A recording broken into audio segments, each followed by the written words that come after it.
안녕하세요. 오늘은 오파를 활용해 우리 기관만의 AI 상담 챗봇을 만들어 보겠습니다.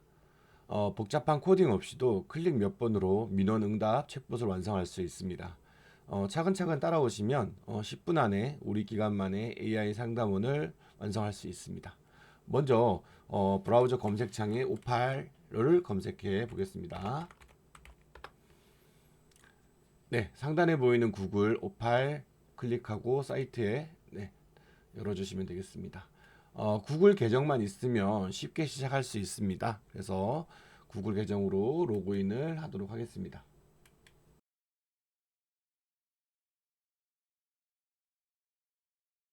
메인 화면에 중앙에 있는 크리에이터 뉴 버튼을 클릭해 주세요. 나만의 앱을 제작하는 방법에는 크게 두 가지 방법이 있습니다. 직접 설계하는 방식이 있고 또 채팅으로 원하는 앱을 구체적으로 설명하는 방식이 있습니다. 위에 보시면 이제 크게 3단계로 설계하는 방식이 있는데요. 먼저 유저 인풋의 경우는 사용자가 직접 입력하는 내용이라고 생각하시면 되겠습니다. 어떻게 보면 이 챗봇의 정보의 시작점이라고 할 수 있는데요. 민원이 질문을 하거나 파일을 업로드하거나 다양한 대화를 이 블록을 통해서 입력을 합니다. 뭐 어떻게 보면 이 모든 정보의 출발점이 바로 이 유저 인풋에서 이제 시작이 되고요.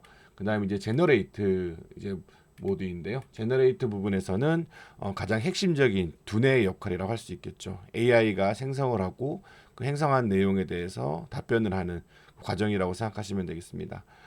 오팔 같은 경우에는 제미나이의 생성형 AI 모델을 호출해 가지고 입력된 정보를 처리하고 또 이제 최종 답변의 초안을 만들어냅니다. 또 이런 이제 제너레이터 모드에서는 우리가 이제 프롬프트로 직접 다양하게 원하는 내용들을 지시할 수가 있는데요. 예를 들어서 자료를 복지넷 웹페이지에서만 검색을 하라든지 아니면 특정 감정 키워드를 탐지한다든지 존댓말을 쓰라고 한다든지 이런 내용에 AI에게 어떤 규칙이나 이런 부분들을 정리해 줄 수 있는 부분이 바로 이 제너레이트 블록에서 다 이루어지게 됩니다. 그리고 이제 세 번째 단계는 이제 아웃풋인데요. 네, 아웃풋에서는 최종 결과, 그러니까 어떻게 보면 채팅에 대한 결과를 민원인에게 보여주는 어, 블록이라고 할 수 있겠습니다.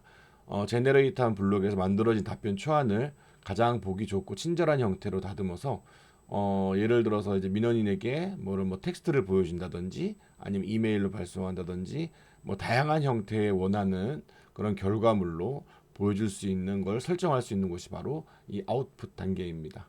그리고 이제 add asset 이 부분이 이제 우리 AI가 추가로 이제 뭔가 지식을 학습할 수 있도록 파일을 업로드하거나 구글 드라이브에 있는 자료를 학습시키거나 또는 유튜브에 영상을 링크를 참고로 제공을 한다든지 이렇게 지식과 정보를 제공하는 곳이라고 할 수 있겠습니다.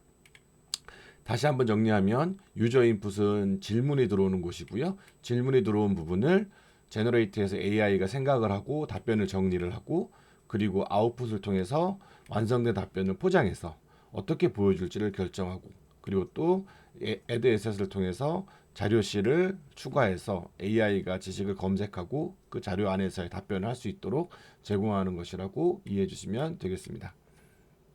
이번 시간은 좀 더 편리한 프롬프트 입력, 즉 업무 지시를 하듯이 정리해서 챗봇에게 지침을 주는 방식으로 한번 만들어 보도록 하겠습니다. 그래서 기본적인 이 3단계 입력하는 방식을 다시 지워주고요. 아래쪽에 이제 프롬프트를 입력을 해야 되는데요. 우리가 만들 챗봇의 이제 이름이라든지 역할, 규칙을 자세히 적을수록 AI는 더 정확하게 작동을 하고 답변을 하게 됩니다. 그래서 미리 제가 이제 챗봇에게 학습시킬 내용을 좀 미리 정리를 좀 했는데요. 여기 보시면 사회복지 도우미 복지리 챗봇을 제작해 주세요 라고 먼저 기본적인 역할을 정의합니다. 그리고 시작할 때 안녕하세요 사회복지 도우미 복지리입니다. 무엇을 도와드릴까요? 라고 질문하고 하는 식의 뭔가 시작 인사에 대한 부분도 제안을 해줄 수가 있고요. 그리고 내가 답변하고자 하는 내용은 이 복지넷 사이트에서 검색한 결과를 근거로 해서 답변을 하라고 이렇게 지침을 줍니다.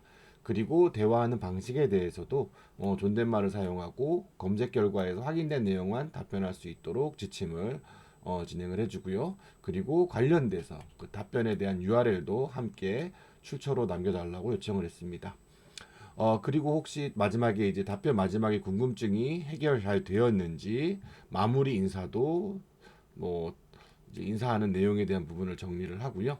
또 혹시나 이제 복지 내세에 없는 또 출처가 좀 불확실한 그런 내용에 대한 질문이 있거나 답변을 해야 될 상황이 되면은 이렇게 출처가 모호하거나 최신성이 확인이 필요 없는 경우에는 정확한 확인이 필요합니다.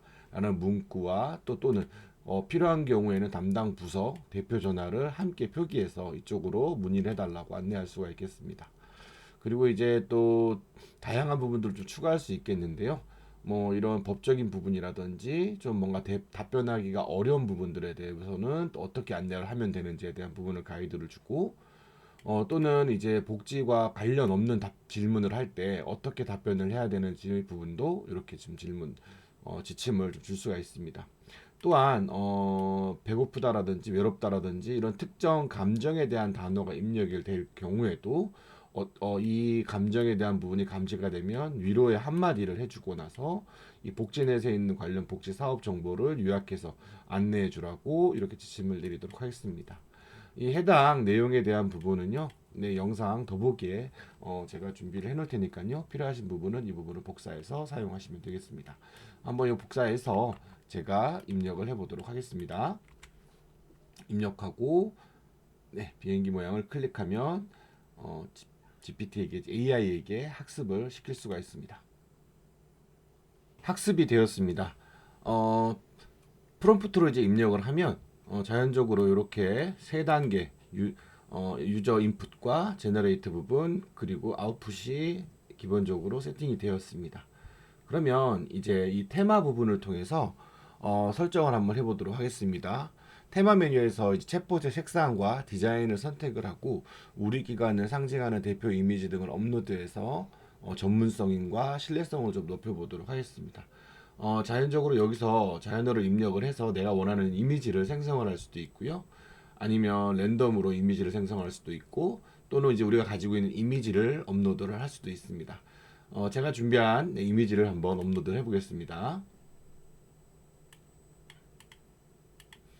네, 이미지를 업로드하고 있습니다.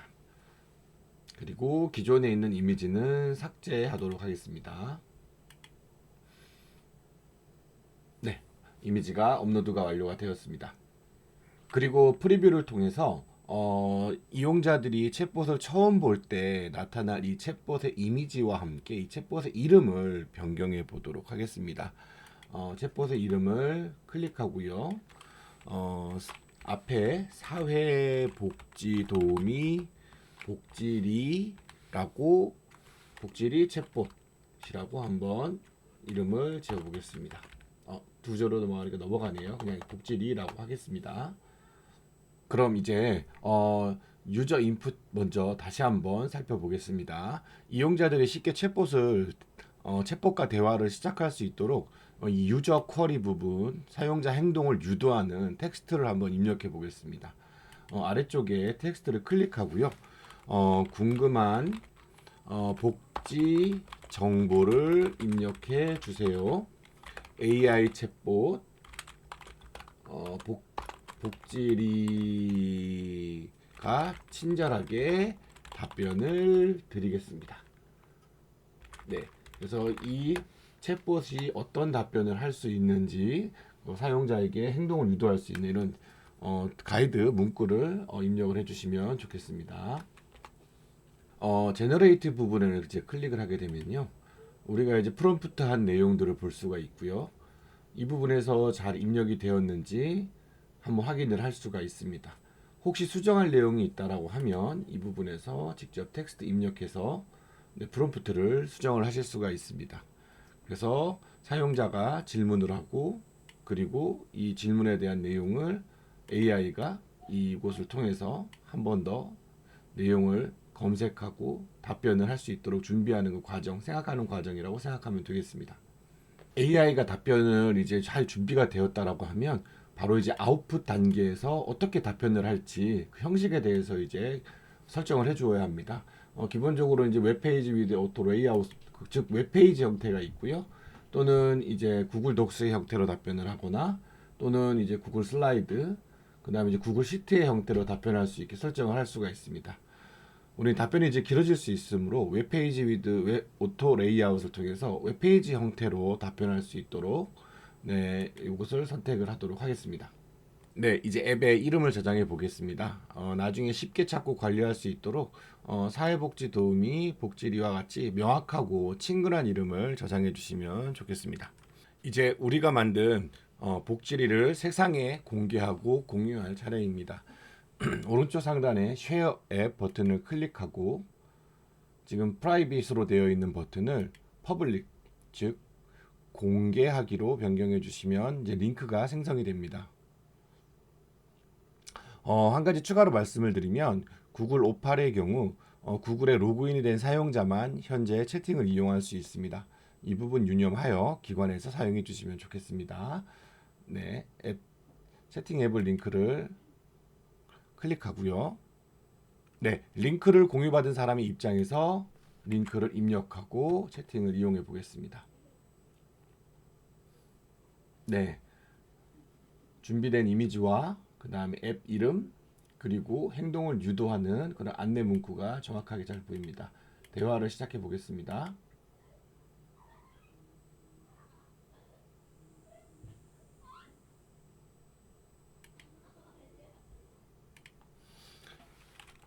네, 날씨가 지금 추워지고 있는데요.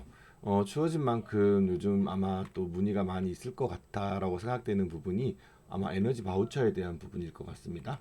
그래서 에너지 바우처 지급 기준은 어떻게 되나요? 한번 채팅으로 물어보겠습니다. 네, 안녕하세요. 복지 정보 챗봇 복지리입니다. 무엇을 도와드릴까요? 에너지 바우처에 대한 내용이 안내가 되고 있고요. 네, 그리고 그 근거와 또 출처도 정확하게 네, 안내가 되고 있습니다. 추가로 이 한번 질문을 더 해보도록 하겠습니다. 에너지 바우처 지급 기준은 어떻게 되나요? 네, 에너지 바우처는 국민이 시원한 여름과 따뜻한 겨울을 보낼 수 있도록 이제 안내를 앞에 인사를 하고요. 그리고 기준 부분이 안내가 되어 있고 출처도 링크가 안내가 되어 있습니다. 하나만 더 물어보도록 할게요. 이어서 제가 깜빡하고 신청 기간이 지났습니다. 혹시 기간이 지나도 신청할 수 있나요? 한번 물어보겠습니다. 네, 2025년 에너지 바우처 신청 기간은 6월 9일부터 12월 31일까지고요. 11월 11일에 아직 신청 기간이 남아 있다라고 이야기를 하고 있습니다. 그리고 어디로 신청할 수 있는지 사이트와 안내도 정확하게 되어 있는 것 같습니다. 자, 이렇게 기관 홈페이지나 메신저 등 이제 어디든 이런 챗봇을 이제 쉽게 우리가 이제 제작하고 활용할 수가 있습니다. AI 챗봇 복지리 이제 우리도 이렇게 이런 우리만의 기관에서 사용할 수 있는 든든한 민원 도우미를 다들 만들어 보시기를 바라겠습니다. 네, 감사합니다.